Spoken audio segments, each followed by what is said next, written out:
Thank you. My uncle was you couldn't pull any wool over his eyes. He was a smart man. He traveled a lot. He said, "There's not a major city that I haven't been in at least twice." And he read a lot, so he knew a lot, but he didn't come off that way. He said nobody likes a know-it-all. But when you ask Johnny Cash a question, you got a good answer. You never got this. I don't know. You never got that from him. He always would give you a good answer to it. And to prove my point about how swift he was, in Hendersonville, where they lived, there was a market about a mile and a half down the road called the Bluegrass Market. And I lived about 5 minutes from there myself. One Saturday morning, I was at that convenience store, and there was a line. It was a busy morning. It was a beautiful Saturday morning, like in August.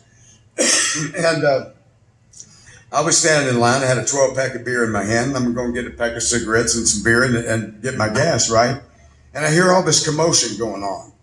And I looked up at the guy in front of me and said, "What's going on?" He said, "It's going to be a minute. Johnny Cash and June Carter just walked in here." And I looked, and Uncle Johnny had his back to me. He didn't see me. And I put that 12-pack of Budweiser in the tide aisle right there, where the tide went. And I kept in line. The woman behind the counter had been working there for 10 years, and she said, "Ladies and gentlemen, yeah, I know it's a busy Saturday morning, but if you don't mind, Johnny Cash and June are here. I'm going to bring them up, get them handled, and get them out of here. Is that okay with everybody?" And everybody said, "Sure, sure, sure." And Uncle Johnny said, "No, ma'am. No, no, no, no. These fine people were here before me," and he was 6'4", so he towered. You could see him. He said, "These fine people were here before me, and they're going to get waited on. I'm going to the back of the line." And he said, "Where are your batteries for your camera?" He had a camera around his neck. She said, "On aisle 3. So he went and got his batteries, and I turned and looked, and he said, "Well, there's my nephew, Mark." And I said, "Hi, Uncle Johnny." And he hugged me. And so we started talking as we got close to the counter, and we were talking. And he said, "Go ahead, Mark." So I told the lady, I said, "I want $5 in gas." That's back when gas was $5 to get you some gas, I said, "I want $5 in gas and a pack of Marlboro." And she said, "All right." She got me the cigarettes, and I put my money down, and this great big hand said, "Pow!" right on top of my money. And he said, "I'll take care of this morning. This is my treat." I said, "Well, thank you, Uncle Johnny." He said, "Go back there and get that 12-pack of beer." Everybody died laughing. I said, "Uncle Johnny, that's not my beer. I wasn't supposed to be drinking." See, I'd already been in trouble for drinking. And I said, "That's not my beer back there." He said, "Mark, I'm going to ask you one more time. Go get that beer, boy." I said, "Yes, sir." And I went back. They handed it to me. I mean, everybody could hear what was going on. Everybody was dying laughing. And I brought it up to the counter and set it down. And she rang it up. And he says, "I'm going to do this on 2 conditions. First condition, you go home and drink this beer. You don't drink it out here or anywhere else but your house. Secondly, don't tell your daddy I did this." When I picked up that beer and cigarettes and walked out the door, the laughter behind me was incredible. That's Johnny Cash. He knew that when he saw that beer in that tide aisle, he knew it was mine. He knew. You couldn't pull nothing over him. But he told me, he said, "I don't know if you heard me before, but he said, do 4 things, Mark. You are humble, stay that way. Nobody likes a smart aleck. You got to remember, us Cashes, we had nothing. If your daddy wanted a toy and I wanted a toy, we had to go back and make it in the backyard. Papa Cash couldn't go out and buy us presents and gifts and things for our birthdays and stuff like that. We didn't have any money whatsoever. So stay humble. Secondly, write your own songs. You can't make a living singing other people's songs. Not very long. He said, thirdly, love people. And fourthly, they'll love you back.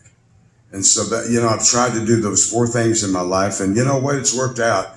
I think that's pretty good advice coming from Johnny Cash, don't you think? Mm-hmm. And he knew what he was talking about. And I never saw him be rude to anybody. Never. And some people deserved it. They'd run up in his face and go, "You know who you are." And he'd say, "Yes, I'm John. Who are you?" Or they'd say, one woman said, "You're my biggest fan." You're my biggest fan." And he said, "I am? Okay." One woman walked into a cement column in the airport. I watched her. She was staring at Johnny Cash, and she was hitting her friend with her elbow and pointing at Johnny Cash, and she walked into a cement column, about knocked herself out. She fell down. Uncle Johnny went over and he said, "Pretty lady, let me help you up," And she says, "I can't believe you're touching me. You're touching me." And he helped her up and he said, "Are you okay?" She said, "I think I peed." You know, and, I mean, the people when they saw Johnny Cash, they flipped out most of the time. They really did. To watch their face when they saw him, they went, when they saw it, they couldn't believe they were staring at Johnny Cash. But anyway, after that conversation and a few other things that happened, I went home and wrote this song. I hope you like it.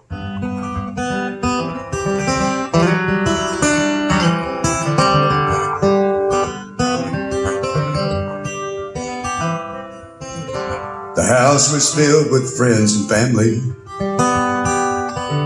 We stepped outside to get away. He laid beside me on the fender,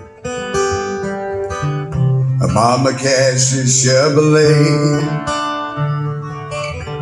He asked me, "How's your music coming? Ain't it great to stand on the stage? It's the only time I'm truly happy. I get to sing my cares away."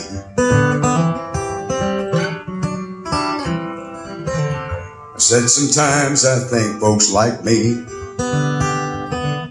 just because of who you are. Do you know how hard it is to be the nephew to a superstar? The evening air, it cut right through us as he turned to me and asked, have you ever once considered how hard it is to be Johnny Cash?"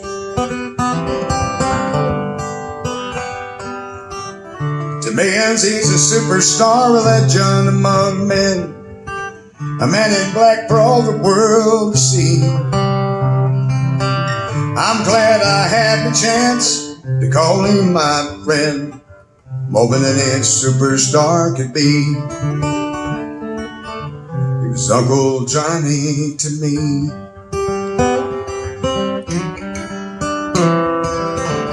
Now life for any of us, it ain't easy,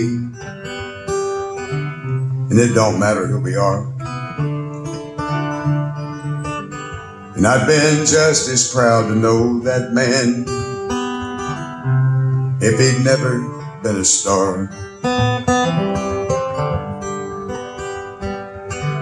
To millions, he's a superstar, a legend among men, a man in black for all the world to see.